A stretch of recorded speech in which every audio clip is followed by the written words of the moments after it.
gozosos de estar en esta hora compartiendo la palabra del Señor y quiero que juntos busquemos al Señor y que abramos nuestro corazón para recibir la palabra del Señor. Cristo Jesús, estamos en esta hora, en este lugar, reconociendo nuestra necesidad de ti, reconociendo, Señor, que necesitamos oír tu palabra que cambia, que transforma nuestros corazones. Necesitamos oír la palabra viva que transforme nuestras vidas, Señor Jesús. Por eso a esta hora ven sobre nosotros, ven, Cordero de Dios, ven, por amor de tu nombre. Te lo rogamos a esta hora. Por favor, envía tu Espíritu Santo para guiarnos, para hablarnos, para redarguirnos, para corregirnos. Señor, manda tu Espíritu Santo. Oh Espíritu Santo, ven. Por favor, convéncenos de justicia, de juicio, de pecado, Señor, para volvernos a ti con todo nuestro corazón cada día de nuestras vidas, por amor de tu nombre, hoy. Amén. Hermanos, y estamos en un tiempo muy importante, porque vemos en la Escritura que habrá un tiempo donde los hijos de Dios darán a luz la vida del Mesías, la vida de Cristo, la vida del ungido de Dios. Esa misma vida va a brotar, y eso ha sucedido en muchos tiempos, en muchas edades, y eso sucederá con mayor gloria en este último tiempo, con mayor poder. Y hermanos, quiero hablar esta mañana de el nacimiento de ese hijo varón. Quiero hablar esta mañana de esa palabra que nos dice que seremos conformados a la imagen y semejanza de Dios en toda su plenitud, a toda anchura, a toda profundidad, a toda altura de lo que es Cristo Jesús. Y eso, hermanos, es lo que este mundo necesita hoy. Es lo que esta tierra necesita en medio de las tinieblas que existen. Es ver otra vez caminar sobre esta tierra a Cristo, a través de su pueblo, a través de sus hijos. Y para entender un poco más a través de la Escritura, hermanos, cómo sucederá esto, quiero llevarlos, por favor, al libro de Segunda de Reyes, y vamos a ver en el capítulo 18 de segundo libro de los Reyes.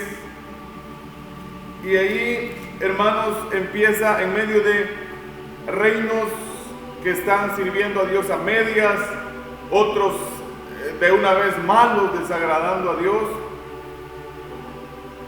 Se levanta un hombre llamado Ezequías, se levanta un hombre para reinar. Su nombre es Ezequías. Aquí en el capítulo 18 de Segunda de Reyes encontramos esa historia.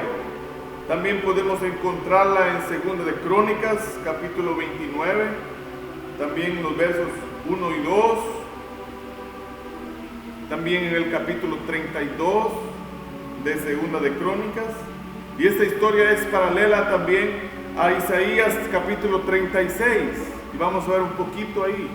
Pero dice: en el tercer año de Oseas, hijo de Ela, rey de Israel, comenzó a reinar Ezequías, hijo de Acaz, rey de Judá.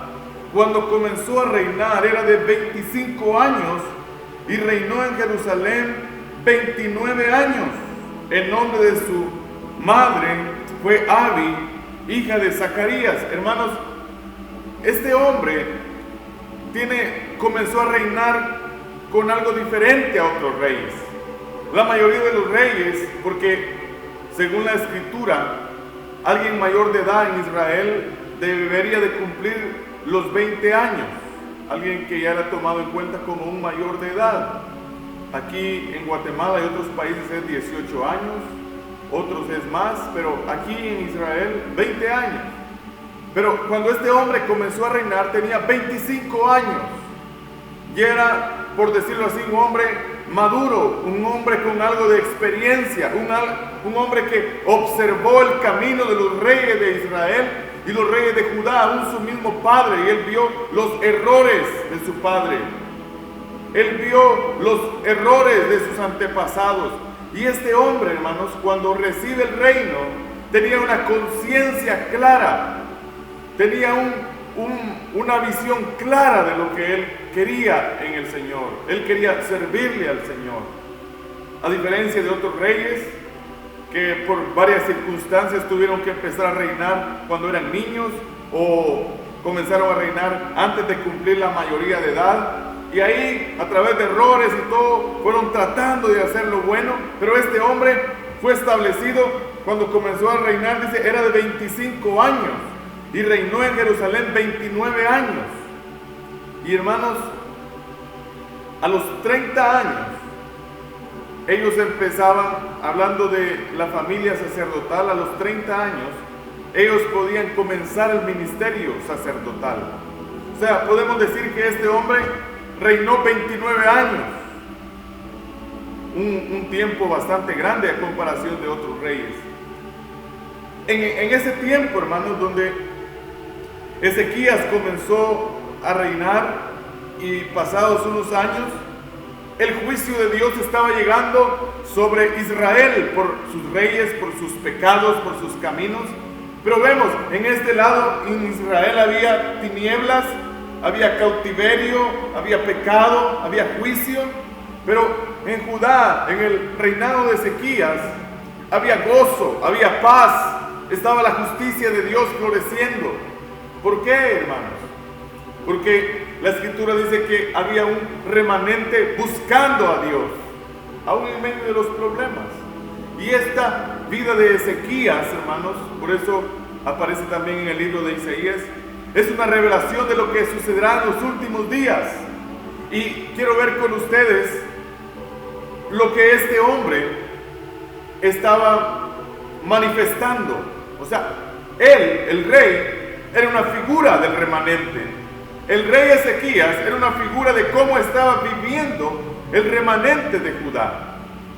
Y dice, vamos a seguir leyendo, dice en el verso 3, hizo lo recto ante los ojos de Jehová. Qué detalle, hermanos. No ante los ojos de otros hombres, no ante los ojos de sus familiares. Seguramente algunos, cuando él empezó a hacer cambios, no estaban de acuerdo con él, pero dice, hizo lo recto a los ojos de Jehová. Y eso, hermanos, es muy importante. Para dar a luz la vida del Hijo de Dios plena, necesitamos agradar los ojos del Señor y no los ojos del hombre, no los ojos de nuestra familia, no los ojos de nuestros amigos, ni siquiera mi propia naturaleza. No, dice, él hizo lo recto ante los ojos de Jehová. Y ese es un principio fundamental, hermanos, para dar a luz la vida del Señor. Fíjense cómo este hombre, acuérdense, este hombre, Ezequías, el rey, era una figura del remanente de Judá.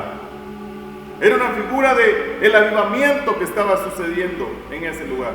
No así Israel y sus pueblos. Estaban en apostasía, estaban siendo atacados, siendo llevados cautivos en ese momento. Una diferencia entre el que le sirve a Dios y entre el que no le sirve a Dios. Y aquí se estaba marcando muy claro. Pero dice aquí que hizo lo recto ante los ojos de Dios. Qué hermoso, hermanos. Y vamos a ser probados en esa área. Sí, vamos a ser probados, porque Muchas veces vamos a tener que recibir críticas, muchas veces vamos a tener que recibir burlas de otros diciendo: lo que está haciendo ese nunca lo haría yo. Pero hermanos, es mejor que el Señor esté agradado con nosotros que tener a 100,000 personas agradadas. No, lo más importante es agradarlo a Él. Dice también en este mismo verso, dice que este hombre hizo lo recto ante los ojos de Jehová, conforme a todas las cosas que había hecho David su padre. O sea, hermanos, este hombre imitó el camino de aquellos hombres que agradaron el corazón de Dios. Y eso es muy importante. ¿A quién estamos siguiendo? ¿A quién estamos, en pos de quién estamos corriendo? Pablo decía a sus iglesias que lo imitaran a él, porque él mismo era un imitador de Cristo. Y es lo que el Señor hace, hermanos, al reflejar su luz en nosotros. Mostramos lo que Él es. Y este hombre también, en la figura del remanente, también el remanente de Judá, estaba siguiendo el ejemplo de David, hermanos. Un hombre conforme al corazón de Dios. Un hombre con fallas, sí, pero un hombre con un gran, hermanos, una gran disposición a que el Señor lo tratara, a que lo volviera a sus caminos. Así era Ezequías. También dice, hermanos, en el verso 4, él quitó los lugares altos y quebró las imágenes y cortó los símbolos de acera e hizo pedazos la serpiente de bronce que había hecho Moisés, porque hasta entonces le quemaban incienso los hijos de Israel y la llamaban Nehustán. Hermanos, este hombre quebró y cortó las imágenes y los símbolos de acera.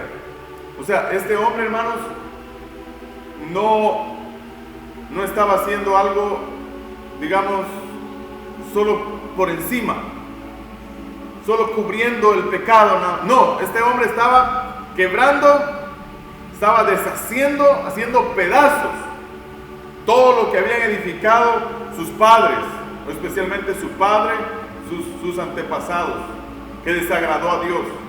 Este hombre, como encontramos en el libro de Jueces, capítulo 6, a Gedeón destruyendo la imagen que tenía, la idolatría, y Dios por eso honró a Gedeón.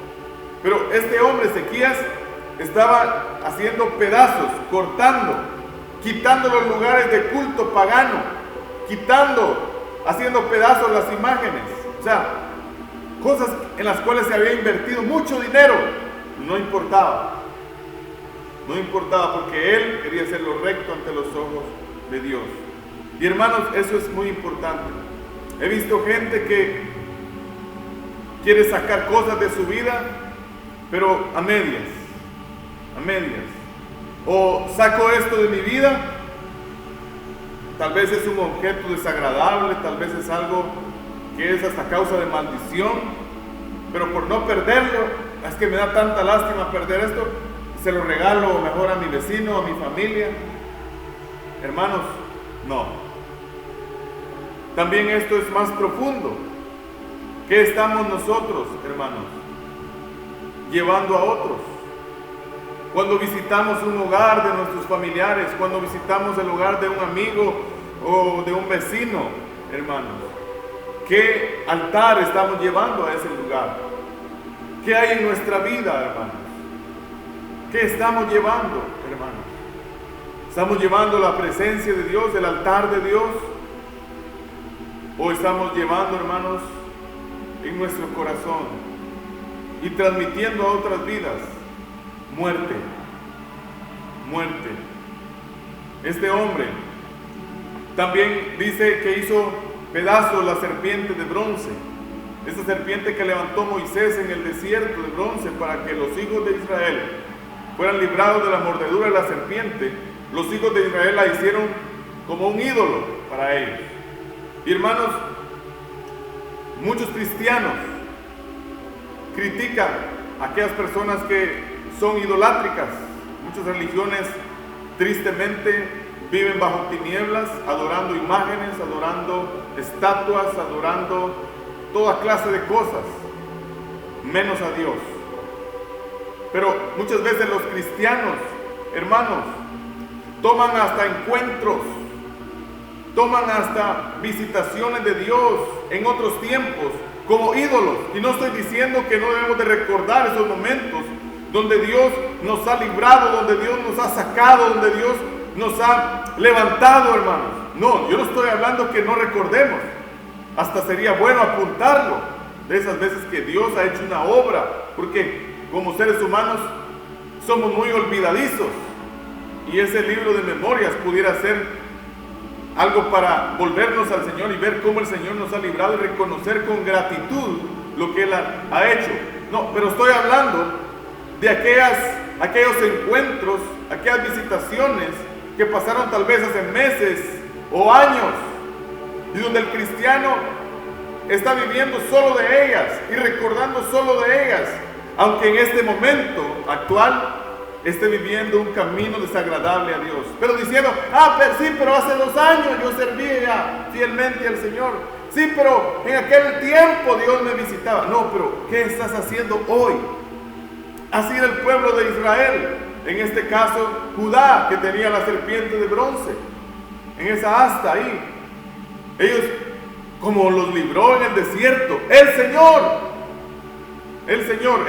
esa serpiente de bronce en el asta era solo una figura del que había de venir. Era una sombra. Pero Israel se quedó adorando ese momento. Se quedó clavado ahí, estancado ahí. No, hermanos, no podemos vivir solo de lo pasado. Lo que cuenta también es nuestra relación hoy con el Señor. Hoy, ¿cómo está nuestra relación? Ezequías entendía esto y hizo pedazos la serpiente. Ni siquiera vamos a guardarla en un lugar ahí donde nadie la mire, no, pedazos. Tal vez tú has tenido encuentros con Dios tiempos atrás, glorioso, gracias a Dios, hermano. Pero ¿qué encuentros estás viviendo hoy? ¿Qué encuentros? ¿Solo recordando el pasado? Y no estoy diciendo que hay que olvidarlo, vuelvo a repetirlo. Pero ¿qué encuentros tienes hoy con el Señor? ¿Qué urgencia tienes por volver a tener esos encuentros pasados? El que persevere hasta el fin, ese será salvo. Ese será salvo. También este hombre dice, si seguimos leyendo, dice el verso 5 del capítulo 18, dice, en Jehová Dios de Israel puso su esperanza. Él era su esperanza. Hermanos, ¿quién es tu esperanza hoy? Como cantamos, el Señor es mi vida. Hay un canto, el cual cantamos, y Él es mi única esperanza. Realmente Él es nuestra única esperanza. Realmente hemos puesto toda nuestra confianza en Él, y así estamos viviendo, buscándolo con angustia, necesidad, clamándole, diciéndole, tú eres mi única esperanza. Para Ezequías, el Señor, en ese momento, Él era su única esperanza. Y era una figura del remanente, así vivía el remanente. También, hermanos, dice la Escritura que Él guardaba los mandamientos de Dios. Y eso es muy importante. No medirnos con otros, medirnos a la luz de los mandamientos, a la luz de la misma vida del Señor. Muchos se miden delante de otras personas, tal vez sus vecinos, tal vez sus familias que están mal, y por cierto, van a tener una ventaja muy grande. No, pero tenemos que medirnos a la luz de los mandamientos de Dios para saber si estamos siguiendo correctamente el camino de Dios. Amarás a Dios con todo tu corazón, toda tu alma y tu mente. Amarás a tu prójimo, no mentir, no levantar falso testimonio, no usar el nombre de Dios en vano, no fornicación, no adulterio. Midiéndonos ante eso, vamos a saber si Cristo verdaderamente está transformando nuestro corazón o estamos viviendo una vida sin Cristo. Porque una vida sin Cristo es una vida sin cambios. Una vida con Cristo es una vida con cambios, con transformación. ¿Cómo estamos viviendo hoy? Para eso son los mandamientos de Dios. Son el ayo, son el maestro que nos enseña a la luz y estamos caminando en pos del gran maestro, Cristo Jesús, y siendo como Él. También, hermanos, este hombre dice la Escritura que el Señor estaba con él. Y hermanos, esa es una diferencia, porque muchos en la primera venida del Señor estaban tratando de obedecer los mandamientos de Dios, pero Dios no estaba con ellos, porque habían cosas antes de amar al Señor. Ellos tenían otros propósitos. Pero dice en este hombre, Ezequías, el rey y el remanente, que Dios mismo estaba con ellos. En lo que estaban haciendo, Dios estaba con ellos. Oh, hermanos, qué reino, qué bendición de este rey y este remanente. Dios estaba con ellos, hermanos. Qué glorioso el Señor. También dice aquí, hermanos, que subyugó a sus enemigos. Tenía varios enemigos, pero dice el verso 7 que donde quiera que salía prosperaba. Él se rebeló contra el rey de Asiria y no le sirvió. Hirió también a los filisteos. Fíjense, hirió también, dice, a los filisteos hasta Gaza y sus fronteras, desde las torres de los atalayas hasta la ciudad fortificada. Qué vida, hermanos, qué conquista. Dios estaba con ellos. Por eso los enemigos estaban ahí bajo los pies del reinado de Ezequías. Hermanos, y esa es la vida que el Señor quiere para nosotros. Vimos todos estos puntos. También, hermanos, una cualidad del reino de Ezequías y del remanente. Dice que ellos volvieron a restaurar las puertas, cubriéndolas de oro. Imaginémonos, puertas, en la Biblia nos habla de alabanza. Hermanos, la presencia de Dios en la alabanza. Vemos hoy alabanza por todos lados, alabanza a Dios por todos lados. Pero no es una alabanza que va cubierta de la naturaleza de Dios. Pero este hombre, hermanos, tenía la presencia de Dios. Había cubierto las puertas de oro puro.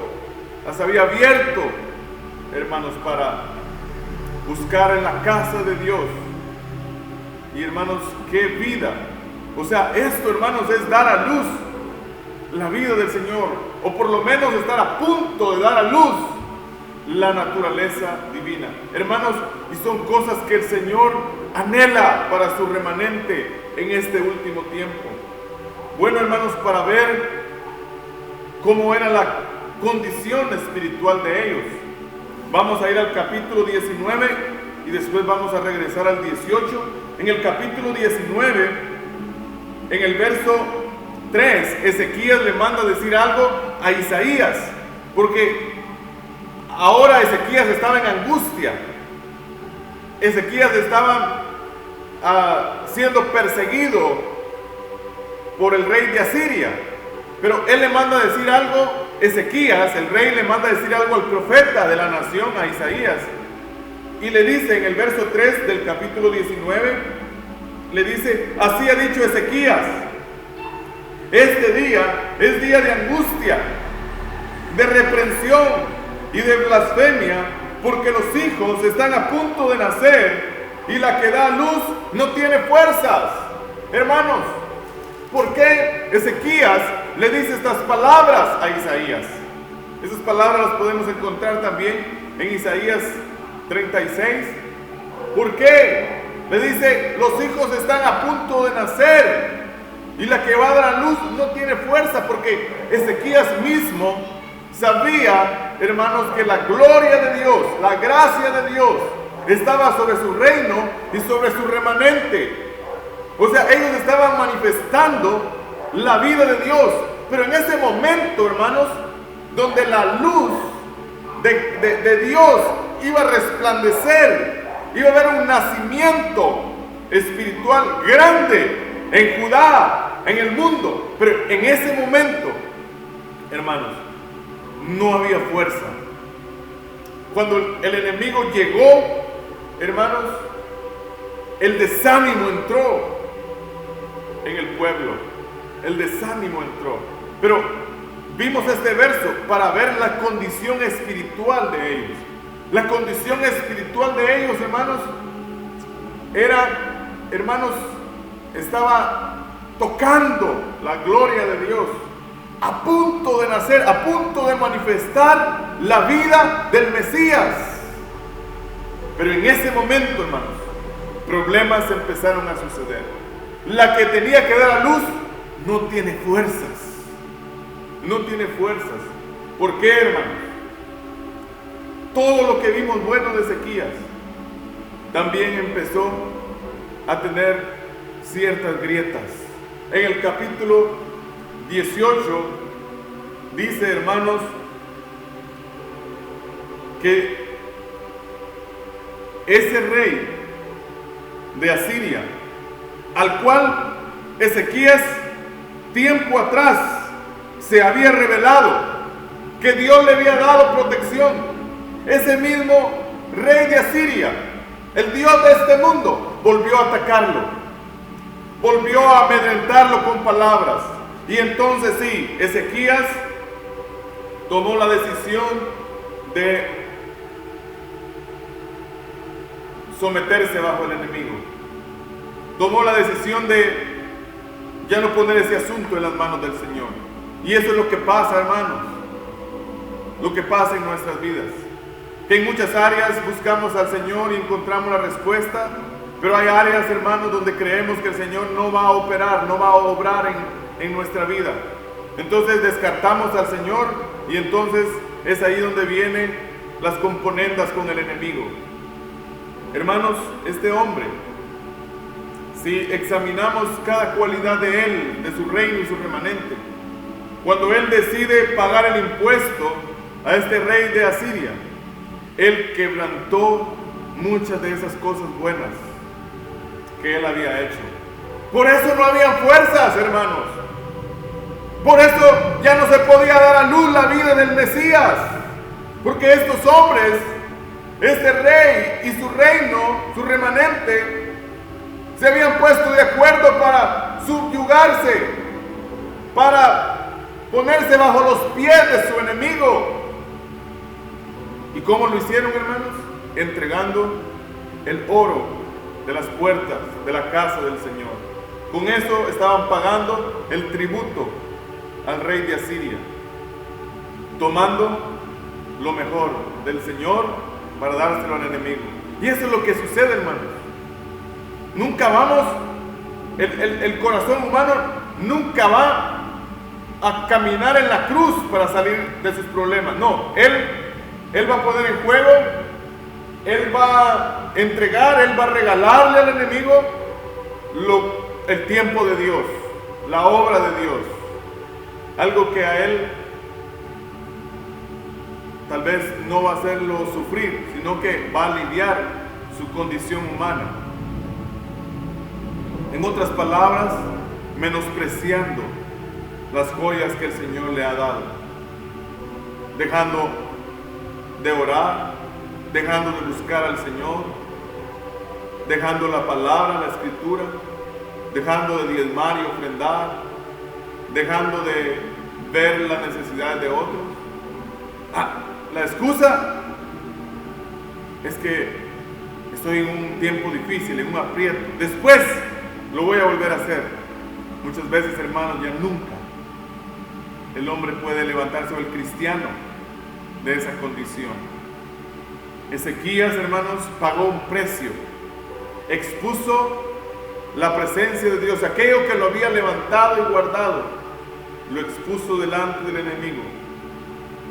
Dice en el verso 16 de este capítulo 18 que él quitó el oro de las puertas del templo de Jehová y de los quiciales que él mismo, rey Ezequías, había cubierto de oro, y lo dio al rey de Asiria, pensando: así voy a alejar a este enemigo y ya no me va a volver a molestar. Eso es lo que piensa el corazón humano. Pero ¿qué pasó, hermanos? ¿Lo dejó el rey de Asiria? No. Simplemente él vino ahora con un mayor impuesto, con un mayor tributo. Ahora ya no solo quería dinero, ahora se los quería llevar cautivos. Ahora los quería hacer como él quería que fueran. Y eso es lo que hace Satanás, hermanos.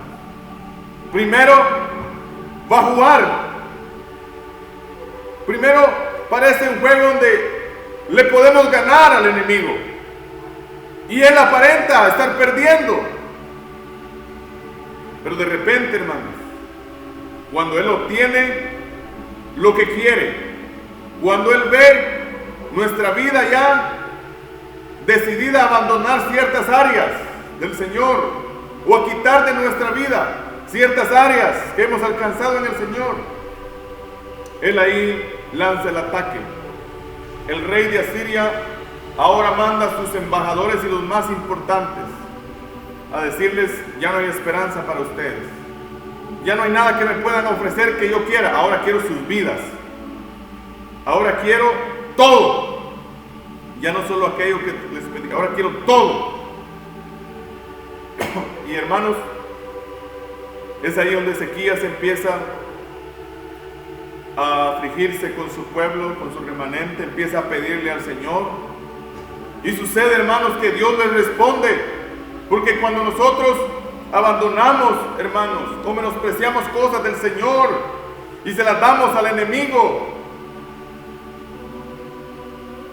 y estamos a punto de ser destruidos, Dios oye nuestro clamor y nos levanta de ahí, hermanos, y nos da una oportunidad otra vez, como se la dio a Ezequías y a su remanente. Es lo que el Señor estaba haciendo. El Señor aleja a los asirios de ahí, hermanos, pero le dice al Rabsaces, le dice: mira, no creas que no vamos a volver, vamos a volver. Y ellos volvieron. Pero dice, hermano, la Escritura, qué tremendo el juicio de Dios en Isaías 39:4, hermanos.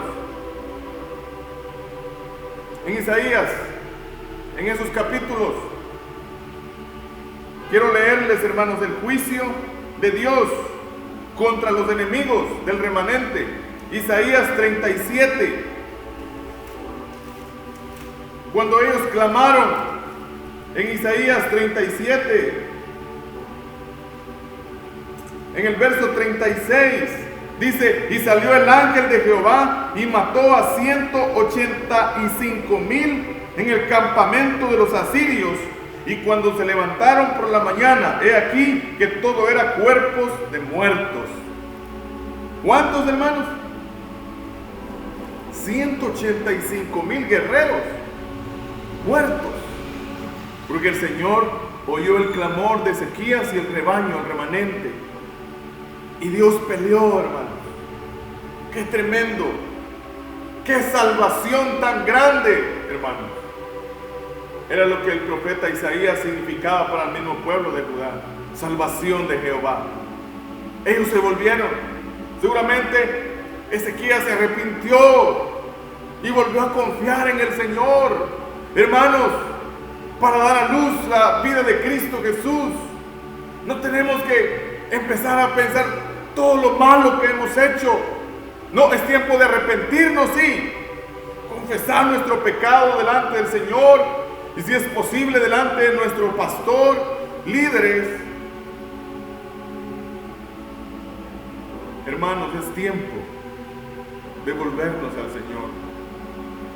Es tiempo de no decirle al enemigo: sí, ya sé que yo no puedo salir de ahí y te sigo pagando mis tributos, te sigo pagando. No, hermano. Para dar a luz la naturaleza de Cristo, que tanto se necesita hoy en este mundo. Hay gente muriendo en estos pueblos. a causa de enfermedades, plagas están cayendo en la naturaleza, más enfermedades vienen, terremotos están habiendo en diferentes lugares, homosexualismo, aborto, está floreciendo, hermanos, corrupción. ¿Cómo está este mundo? En tinieblas. Necesita la luz. Estamos en el punto donde la vida de Cristo tiene que manifestarse a través de su pueblo. Pero no es tiempo de vivir en el lodo, hermanos. Es tiempo de arrepentirnos, como Ezequías. Llevó las cartas de los enemigos delante de la presencia de Dios. Se humilló, lloró. Es lo que hace un piadoso. No quejarse de la vida. No quejarse ante otros. No, delante de Dios. Experimentando todo, hermanos. El juicio de los enemigos. Este hombre se humilló delante de Dios y le mostró los planes del enemigo. ¿Sabes tú los planes del enemigo contra ti? Porque el Señor nos da el espíritu de arrepentimiento. Y muchas veces sabemos en el camino que vamos y a dónde va a llegar ese camino, pero no lo queremos reconocer. Ezequías lo reconocía. Le presentó: Señor, esto es lo que ellos van a hacer conmigo. Ahora entiendo el plan de ellos, las maquinaciones de ellos. ¿Entiendes tú el plan del enemigo para tu vida y tu familia? Porque, hermanos, cuando entendemos el plan del enemigo para nuestras vidas y almas eternas y de nuestros hijos, no vamos a vivir iguales. Vamos a clamar, vamos a buscar al Señor, vamos a humillarnos, como Ezequías lo estaba haciendo. Pero acordémonos, hermanos, que cuando los discípulos estaban manifestando ya también la gloria que Jesús les daba, se levantó el hijo de perdición. Judas, el hijo de perdición, se levantó, abandonó la mesa, estorbó por un momento los planes. ¿Y cómo quedaron esos discípulos después de que Jesús fue llevado a la cruz? Desanimados. Estaban tan gozosos, entrando con aquel que la gente gritaba: Hosana, bendito el que viene en el nombre del Señor. Le estaban diciendo que era Dios mismo. Imagínense los discípulos, qué avivamiento, qué gloria de Dios, los cielos abiertos, a punto ellos también de manifestar. Ellos ya estaban sanando. Ellos ya estaban también, hermanos, viendo la gloria de Dios. Pero en ese momento se levanta el hijo de perdición, el pecado, y ellos son desanimados. Eso sucedió también en el Antiguo Testamento en la vida de José. José empezó a tener sueños, visiones, un entendimiento del reino. Pero en eso se levantó Judá, su hermano, y estorbó esa vida. Y tuvo que pasar un tiempo, hermanos, para que realmente se manifestara. O sea, siempre habrá un estorbo, hermanos, para que se manifieste la gloria de Dios. Pero es ahí, hermanos, donde tenemos que humillarnos, donde tenemos que clamar, como Ezequías lo hizo, hermanos. Y el Señor restauró, hermanos, restauró esa vida. Tristemente, hermanos, encontramos algo muy triste y trágico en el final de la vida de Ezequías. Y es que este hombre, hermanos, no supo valorar al final la obra de Dios. Y, hermanos, por eso el Señor sigue tratándonos, perfeccionándonos a través de la obra de la cruz, antes de manifestar toda su gloria a través de sus vasos, de sus hijos, para que nosotros no lleguemos a jactarnos y decir: todo lo que hay hoy en esta tierra del reino es porque en mí ha habido algo bueno. El Señor se está encargando, hermanos, hoy de tratar nuestras vidas, nuestros corazones, pulirnos, porque Él sí quiere manifestar su gloria. Y por eso, hermanos, tenemos que voluntariamente estarnos humillando. Él sí quiere mostrar su gloria, pero no quiere que nos autodestruyamos, y por eso está tratando nuestro corazón. Tal vez ha surgido en tu corazón el clamor: he orado tanto, he buscado tanto al Señor, he ayunado, pero no veo un cambio, pero no veo la gloria de Dios como se dice en la Biblia. No veo la gloria de Dios, no veo yo sanando gente, no veo yo tocando otras vidas para traerlas a Cristo.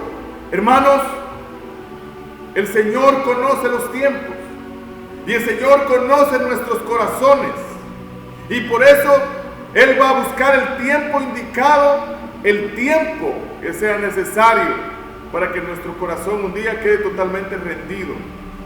Porque fue lo que sucedió en ese rebaño y remanente que estaba manifestando la gloria de Dios. En Isaías 39, hermanos, Isaías 39. En el verso 4, el Señor le pregunta a través del profeta a Ezequías: ¿qué han visto en tu casa? Y dijo Ezequías: todo lo que hay en mi casa han visto, y ninguna cosa hay en mis tesoros que no les haya mostrado. Entonces dijo Isaías a Ezequías: oye palabra de Jehová de los ejércitos. He aquí vienen días en que será llevado a Babilonia todo lo que hay en tu casa y lo que tus padres han atesorado hasta hoy, ninguna cosa quedará, dice Jehová. De tus hijos que saldrán de ti y que habrás engendrado tomarán y serán eunucos en el palacio del rey de Babilonia. Y dijo Ezequías a Isaías: la palabra de Jehová que has hablado es buena. Y añadió: a lo menos haya paz y seguridad en mis días. Qué tremendo, hermanos. Así terminó la vida de este hombre que se humilló un día para recibir la restauración de Dios.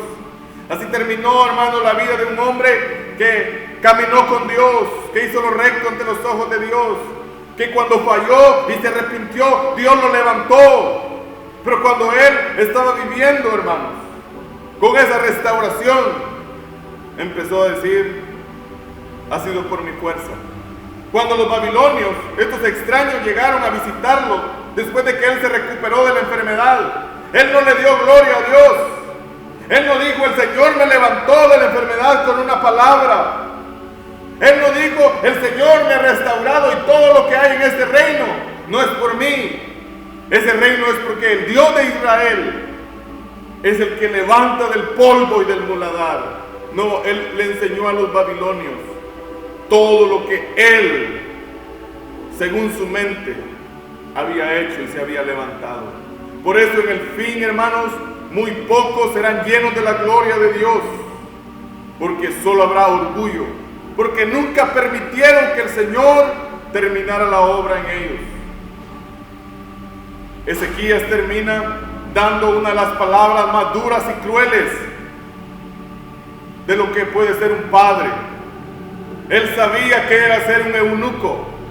Él sabía que era ese castigo. Él sabía, hermanos, lo que sus hijos, nietos, bisnietos iban a pasar en Babilonia. Pero eso no le importó. Su corazón estaba duro, hermanos. Él dijo las palabras más crueles: la palabra de Jehová que has hablado es buena. Muchos padres, muchas vidas hoy en la iglesia de Dios, cristianos, dice: pero por lo menos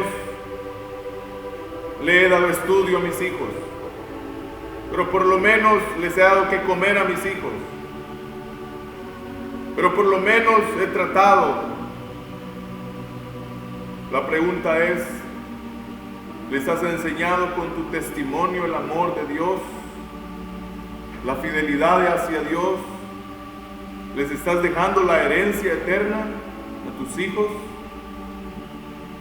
¿O no te importa, como Ezequías, el fin de ellos? El fin de muchos descendientes de Ezequías fue el infierno. Fue el infierno mismo, por el orgullo de no ser tratado en su corazón. Cuando Dios vio que Ezequías necesitaba la obra de Dios en ese momento, esa enfermedad y pasar por la muerte, Ezequías se rebeló contra Dios. De una forma sutil se rebeló, haciendo sacar de su memoria las cosas antiguas, las cosas pasadas, las cosas que él había deshecho, como la estatua, como la de acera, como la serpiente de bronce. Ahora él estaba poniendo esos ídolos en su corazón. Ay, Señor, pero yo he hecho todo esto, bueno. Pero hoy, ¿qué estaba viviendo Ezequías? Estaba rehusando el camino estrecho, el término de la obra en él. ¿Pueden imaginarse ustedes, hermanos, si Ezequías hubiese terminado bien la carrera? Hermanos, cómo él habría librado a sus hijos de los juicios, como si él delante de esos babilonios les hubiera mostrado el reino de Dios y no abrir a su orgullo esa puerta.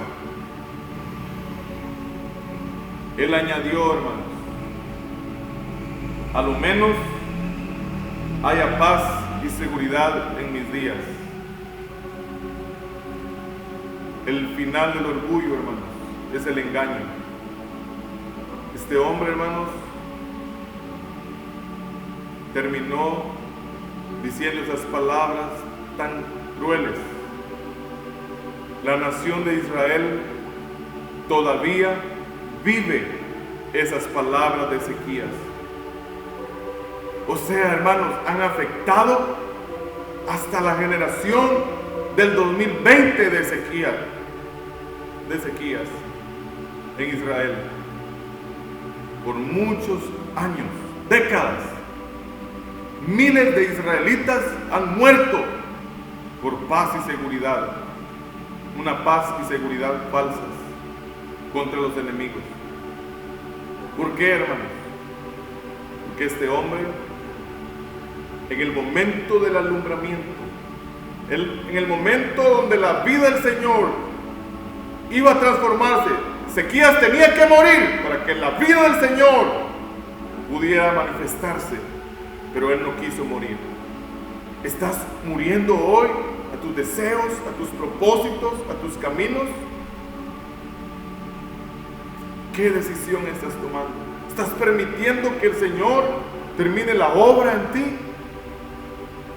¿Cómo estamos, hermano? Eso afectará nuestras vidas para siempre. Que el Señor les bendiga, hermanos, y tomemos en serio esta palabra.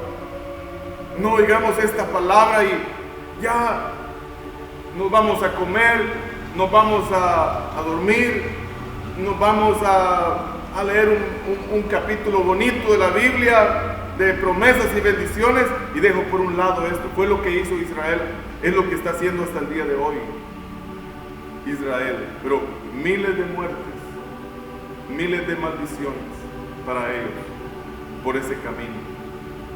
Meditemos, hermanos, meditemos en nuestros caminos, meditemos cómo están creciendo nuestros hijos, meditemos cómo está funcionando nuestro matrimonio, todo en Cristo Jesús. Meditemos cómo está nuestra relación con Cristo. Meditemos qué testimonio están viendo otros en mi propia vida. Hermanos, que el Señor les bendiga, Él les dé la gracia para que podamos, hermanos, permitir que el Señor haga los ajustes necesarios en nuestra vida. Que el Señor les bendiga, hermanos. Amén.